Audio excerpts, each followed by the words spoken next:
Assalamualaikum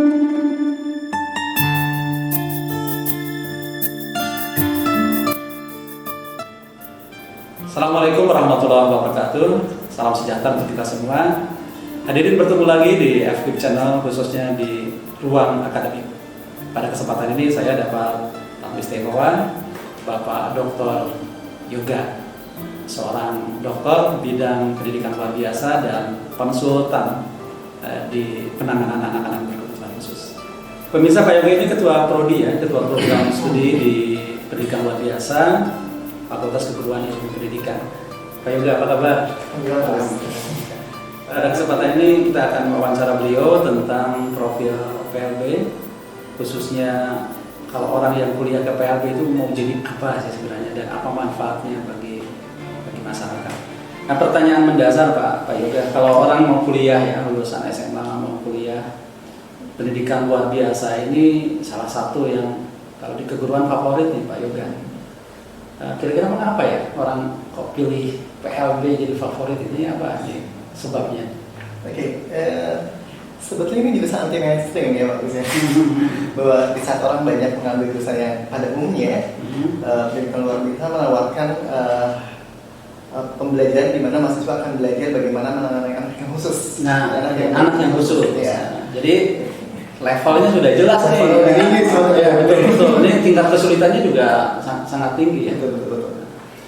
Oke, kalau mahasiswa atau calon mahasiswa memilih PLB, profil lulusan yang akan diciptakan atau dibentuk di PLB Uninus itu bagaimana Pak Yoga? Profil lulusannya seperti apa yang ingin dihasilkan? Oke, dari segi akademik tentu saja kita diharapkan mahasiswa punya pemahaman umum terkait dengan PLB, khususnya baik di bidang pendidikan khusus, inklusif juga masuk di dalamnya. Terus juga kita punya spesifikasi yang lebih spesifik, di mana mahasiswa dapat mengambil jurusan yang lebih spesifik, misal keturunan.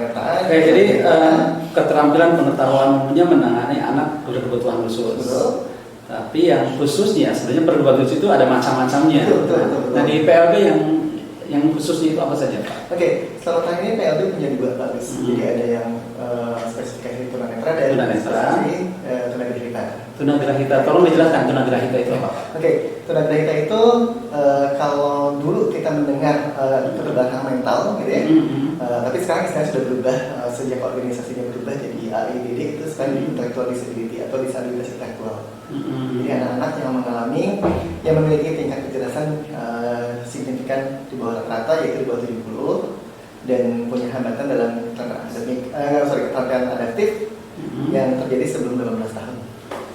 Konsentrasinya ada dua. Terus yang lain misalnya yang tunarungu, kemudian tunadaksa, bagaimana Pak? Oke, alhamdulillah bagus, walaupun itu tidak spesifikasi, tapi di kurikulum kita tetap masih memuat pembelajaran tentang itu, walaupun jumlah mata kuliahnya tidak sebanyak orang yang mengambil spesialisasi itu. Jadi tetap ada mata kuliah tunadaksa, mata kuliah tunarungu, autis juga dapat. Bahkan untuk autis kita punya 3 mata kuliah, karena kita mengingat bahwa dari antara banyak anak berkebutuhan khusus, prevalensi anak autis itu termasuk yang paling tinggi banget. Jadi kita cuma concern juga di autis. Jadi artinya lulusan PLB itu bisa menangani semua anak berkebutuhan khusus secara umum. Ya. Tetapi kita punya yang lebih spesial, yang spesialisnya itu di tunanetra dan tunagrahita. Ya tentu saja nanti diharapkan bisa nambah lagi ya.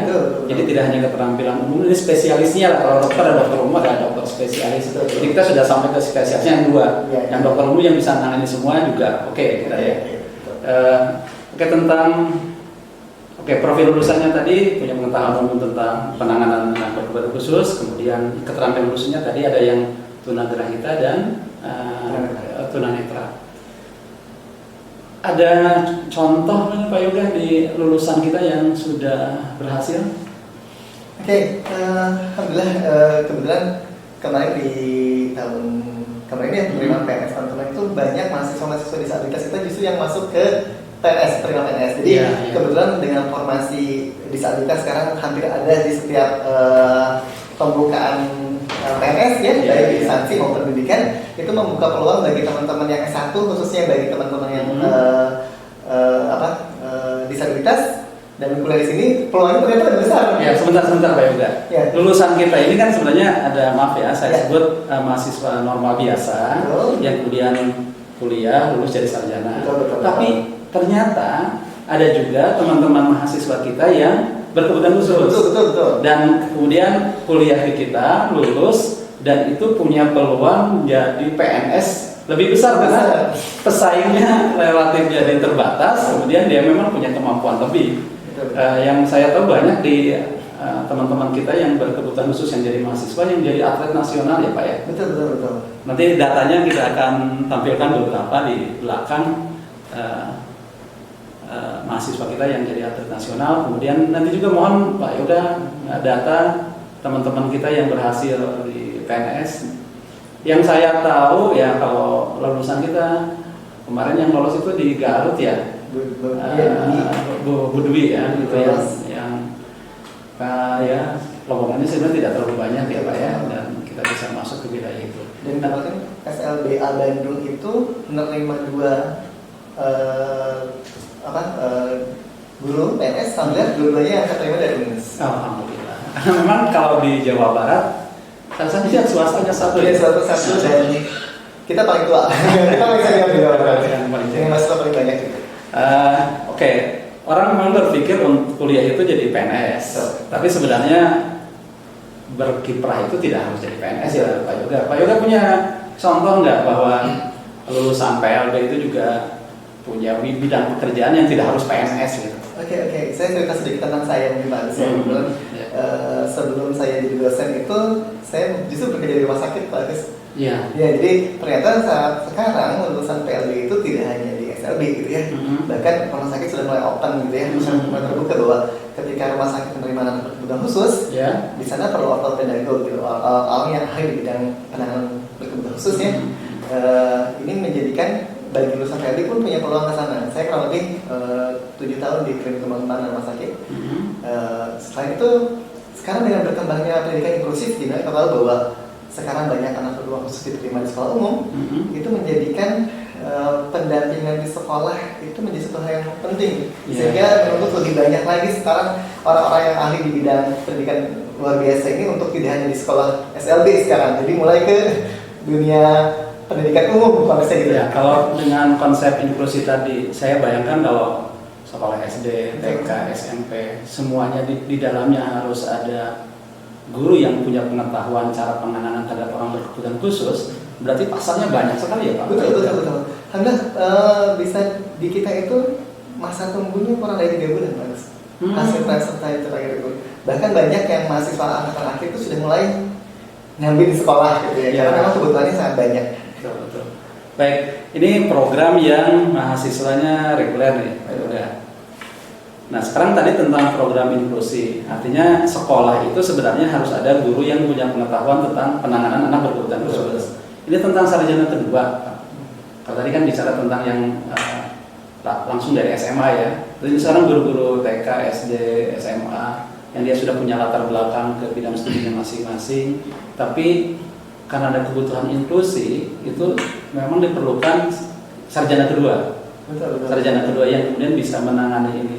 Gimana? Ada program di PLP yang untuk seperti itu Pak? Oke, kita menerima kelas konversi Pak. Jadi kita menerima bagi teman-teman yang sudah di TK, misalnya sudah mengajar di TK, sudah di satu kita baru ada anak ABK di sana, bisa juga mengambil lagi di konversi di kita sehingga mereka tidak perlu menyelesaikan kuliah dari nol karena ada beberapa mata kuliah bisa dikonversi. Jadi mata kuliah nasional seperti agama Islam, PPKN, bahasa Indonesia, bahasa Inggris, statistik, olahraga itu terkonversi. Kemudian kalau dia punya latar belakang dari LPTK, ilmu pedagogisnya sudah terkonversi. Jadi yang diambil itu mata kuliah yang khusus tentang PLB. Itu ya yang dilakukan. Nih, pemirsa, saya punya pengalaman juga ini ketika memberikan pelatihan penguatan kepala sekolah Pak Yoga, ketika curah gagasan dengan para kepala sekolah itu, salah satu dilema masalah itu ketika program inklusi jalan, tapi sekolah tidak siap. Sekolah tidak siapnya itu karena guru tidak punya pengetahuan, kemampuan di bidang itu, Sehingga jadi program kepala sekolah juga untuk mendorong para guru dan tentunya program dari pemerintah sarjana kedua atau mungkin dengan pelatihan begitu ya Pak Yoga ya. Mungkin ke depan kita bisa lakukan itu Pak. Jadi kita Ya, bisa pelatihan. kasih pelatihan bagi para penyelenggara sekolah yang mereka membutuhkan ilmu pengetahuan tentang penanganan ABK di sekolah ini. Oke Pak Yoga, tadi bicara lagi tentang profil lulusan. Jadi kalau lulusan dari PLB Indonesia itu tentu jadi guru SLB ya. Betul. Kemudian bisa jadi guru di sekolah umum karena program inklusi ya. Bisa jadi guru, bisa juga bekerja di rumah sakit Atau tempat-tempat terapi. di tempat-tempat terapi. Nah sekarang yang tempat terapi, artinya dia lulus bekerja di tempat yang sudah ada. Nah sekarang lulus tapi kemudian membuat lahan sendiri, bidang pekerjaan sendiri. Peluang ke arah itu bagaimana nih Pak? Oke, peluang itu sangat besar Pak Agus karena dengan keterampilan yang dimiliki sebetulnya setiap mahasiswa lulusan kita hakikatnya mampu menangani anak-anak berkebutuhan khusus baik dalam setting sekolah maupun setting individual gitu. Justru penanganan individual harusnya lebih mudah karena lebih spesifik sesuai kebutuhan anak. Nah, kalau menguasai ini para mahasiswa kita bisa membuka sendiri lapangan-lapangan kerja dengan membuka layanan terapi atau penanganan anak berkebutuhan khusus di rumah gitu ya. Itu bisa home visit atau membuat lembaga sendiri Pak. Ini peluangnya lumayan bagus. Nah ini sekarang saya tidak cari contoh yang lain. Betul. Pak Yoga sendiri kan sebagai dosen juga terapis ya? Ya kurang lebih saya 13 tahun. Setelah ini saya naik level jadi konsultan. jadi urutannya ya. Kalau Pak Yoga ini contohnya. Iya. Jadi dari lulusan jadi terapis, Betul. kemudian berpengalaman, Betul. kemudian naik menjadi konsultan terapis. Sehingga artinya lembaga-lembaga yang menggunakan jasa Pak Yoga itu menggunakan Pak Yoga untuk menjadi konsultan, Betul. membimbing para terapis dia dengan pengalaman Pak Yoga gitu. Tolong diceritakan peluang ini bagi mahasiswa dan calon mahasiswa. Kan pilihannya tadi nih, ada yang jadi guru, pekerjaannya sudah jelas seperti itu. Ada orang yang agak ingin keluar dulu dari wilayah guru, tadi bekerja di rumah sakit. Nah ini yang ingin bebas nih. Ingin bebas dan bermanfaat bagi masyarakatnya, tapi nggak mau capek atau terlalu ribet dengan aturan-aturan seperti itu. Salah satunya adalah satu membuka tadi ya tempat terapi. Kemudian kalau sudah berpengalaman naik level seperti Pak Yoga jadi konsultan gitu. Gimana nih pengalaman Pak Yoga ini untuk lulusan kita juga? Ya, alhamdulillah jadi waktu itu saya diterima di sebuah klinik bank, saya bekerja hampir 7 tahun di sana. Sama lah, di jenuh itu pasti ada kan. Tawarin terapis dulu ya. Terapis. 7 tahun bagus. Kasih contoh konkret yang ditangani Pak Yoga waktu itu anak berkebutuhan khusus jenis apa? Oke, kalau dulu karena di rumah sakit kita menangani apapun sebetulnya yang kondisi berat misalkan anak dengan autism, anak dengan keterbelakangan mental atau intellectual disability, bahkan anak-anak yang suka belajar spesifik seperti disleksia di skala kuliah yang sulit membaca gitu ya. Umum sebetulnya, tapi kita lebih jadi justru dengan kumul itu kita jadi tahu banyak hal sebetulnya bagus, dan itu menjadikan ketika nanti kita kaya dengan itu, ketika kita jadi konsultan kita bisa memberikan tawaran solusi karena kita bisa terbiasa dengan apapun gitu. Jadi jadi konsultan itu dasarnya harus punya pengalaman empiris jadi terapis dulu. Betul. Tanpa itu konsultannya bohong kan. Betul. Ya, jadi harus ada pengalaman itu dulu kan. Iya. Selanjutnya Pak Yoga, konsultan ada spesifikasi Pak Yoga sekarang di bidang apa? Kebetulan saya saya di 3 lembaga kebetulan. Lembaga yang cukup besar ya, Autism Center itu cabangnya banyak di Indonesia, dari 7 cabang. Itu spesifik autism bagus. Spesifik saya di konsultan program, kurikulum. Jadi kalau ada anak bermasalah, nggak tercapai programnya harus diapakan, ataunya harus seperti apa gitu ya, mengevaluasi progres terapis. Jadi kurikulumnya bisa per anak ya? Kurikulumnya umum, tapi pembelajarannya per anak. Per anak ya. Betul. Nah, jadi andai kata kita terapkan di orang tua, kita jadi konsultan tidak ada lembaga, tapi ke keluarga misalnya. Ada satu keluarga punya anak, dia belajar jadi terapis, tapi bagaimana cara penanganannya? Ya kurikulum tadi ya. Betul. Kurikulum untuk individu, kurikulum untuk klasikal atau lembaga misalnya seperti tadi. Betul. Jadi kita memberikan pelatihan-pelatihan juga untuk orang tua terkait dengan bagaimana penanganan mereka di rumah seperti itu. Nah, berikutnya saya juga konsultan di Learning Support, Inclusive Learning Support Center. Kita tahu bahwa sekarang itu banyak sekolah-sekolah yang bagus nerima Iya. tapi mereka belum siap. Betul. Kan ya? Undang-undangnya harus terima. Betul. Undang-undangnya harus terima. Tapi masyarakat yang anaknya tidak berkebutuhan khusus yang biasa, dia menolak dijadikan satu. Sebetulnya pemerintah punya SLD yang ditunjuk sebagai support, bukan support, itu judulnya pusat sumber. Karena mungkin pusat sumber hanya satu SLB, kalau benar SLBA dengan yang sangat luas, pasti saya pikir masih perlu peran swasta untuk membantu. Nah, ini saya ketemu sama teman, kita bikin versi swasta. Bagaimana kita bikin support kesempatan itu yang versi swasta. Gitu ya. Jadi intinya pemirsa nih, terutama calon mahasiswa PLB, pilihan yang pertama jadi guru SLB, ya Pak. Yang kedua guru inklusi. Jadi guru yang ada di sekolah umum dan dia berperan sebagai supporting untuk guru-guru yang lain. Itu pilihan. Yang ketiga bisa bekerja di rumah sakit, tempat-tempat terapi. Yang keempat buka usaha sendiri. Jadi ini pilihannya banyak ini ya. Dan dengan kondisi sekarang dengan perkembangan teknologi dan segala macam, Pak Yoga, apakah benar ini bahwa pertumbuhan atau jumlah autis di zaman sekarang itu jauh lebih banyak dibanding dulu? Betul sekali. Jadi kalau kita lihat di CDC Amerika Serikat itu di tahun 2014 saja sudah 1:68 jumlah. Dari 68 orang itu ada 1 orang. Walaupun di tiap negara prevalensinya berbeda. Cuma mungkin karena di Indonesia dengan biaya untuk membuat sebuah penelitian tentang prevalensi itu cukup besar, mungkin belum ada angka spesifik di Indonesia, tapi besar sebetulnya. Coba saya bandingkan dulu, ini saya tanya ke ahlinya nih. Kalau yang saya dengar itu di zaman sekarang dengan kehidupan yang sekarang yang teknologinya semakin maju segala macam, autis bertambah banyak, tapi tunanetra berkurang ya Pak Yoga? Betul. Yang berhubungan dengan fisik cenderung lebih berkurang. Mungkin dengan perbaikan nutrisi ya.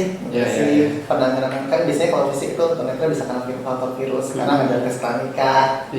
Untuk preventifnya lebih banyak. Kalau autis agak sulit preventif karena sampai sekarang si penyebab utamanya tidak unclear gitu ya. Dia mutasi gen tapi unclear, jadi kita nggak tahu. Dan bisa karena proses gitu ya. Kalau bibitnya semua mungkin ada, tetapi ketika dalam perkembangan sekarang gejala ini jadi lebih mudah tumbuh dibanding dengan yang lain. Dan faktanya sekarang autis peningkatannya banyak ya, dan itu lahan bagi teman-teman PLB. Ya mengabdi, mencari betul. Itu kan kondisi yang sebenarnya tanda petik masalah. Dan masalah itu sebenarnya lahan untuk berbuat baik kan. Dan ini wilayahnya dari teman-teman PLB. Nah, demikian pemirsa obrolan kita dengan Pak Yoga tentang profil lulusan pendidikan luar biasa, kemudian juga perspektif ke depan, juga peluang bidang pekerjaan dalam tanda petik profesional, tapi dari sisi lain itu juga adalah peluang untuk memperoleh pahala ya, karena masalah itu semakin banyak di dunia modern yang sekarang. Pertanyaan segala macam, komen dan segala macam bisa disampaikan di kolom komentar. Nanti insya Allah kita minta Pak Yoga, dan selain Pak Yoga nanti banyak teman-teman dosen dari pendidikan luar biasa yang akan memberikan masukan, informasi, konsultasi. Terima kasih Pak Yoga. Salam sehat. Mudah-mudahan pandemi kita cepat berakhir dan kuliah bisa berlangsung seperti biasa. Assalamualaikum warahmatullahi wabarakatuh. Assalamualaikum.